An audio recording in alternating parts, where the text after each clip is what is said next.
ସମସ୍ତଙ୍କୁ ପବିତ୍ର ପଣା ସଂକ୍ରାନ୍ତି ଉପଲକ୍ଷେ ହାର୍ଦ୍ଦିକ ଶୁଭେଚ୍ଛା ଶୁଭକାମନା।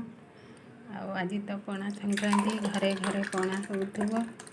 ଆଜି ମୁଁ ଆପଣମାନଙ୍କ ସହିତ ସେୟାର କରିବି ବେଲ ପଣା। ନମସ୍କାର, ଜୟ ଜଗନ୍ନାଥ। ସମସ୍ତଙ୍କୁ ବହୁତ ବହୁତ ସ୍ୱାଗତ। ରଶ୍ମିରେଖା କି ଦୁନିଆ।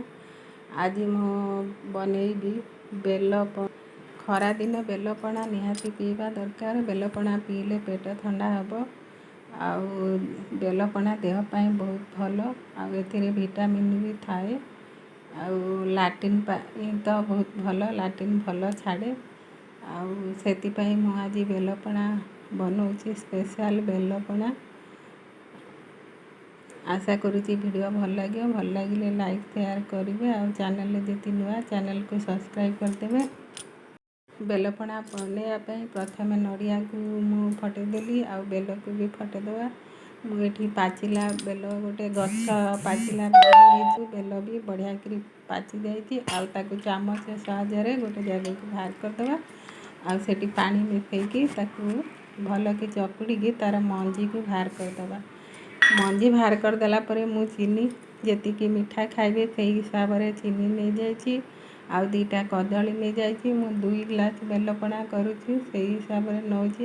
ଅଦା, ଗୋଲମରିଚ, ଗୁଜୁରାତି ଛେଚା ସବୁକୁ ପକାଇ ଦେଲା ପରେ ଭଲକି ଚକଡ଼ିକି ନେବା। ଏଠି ଦେଖନ୍ତୁ, ମୁଁ ଭଲକି ଚକଡ଼ି ଦେଲି ସବୁକୁ। ଭଲକି ଚକଡ଼ି ଦେଲେ ବେଲପଣା ପିଇବାକୁ ଭଲ ଲାଗିବ। ଏଇଠି ଆମର ତ ରେଡ଼ି ହେଇଯାଇଛି ବେଲପଣା।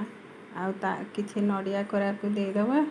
ଆଉ ଯଦି ଆପଣମାନେ ଚାହିଁଲେ ଏଠି ଫଳ ବି ଚୁନ ଚୁନ କରିକି କାଟିକି ଦେଇପାରିବେ।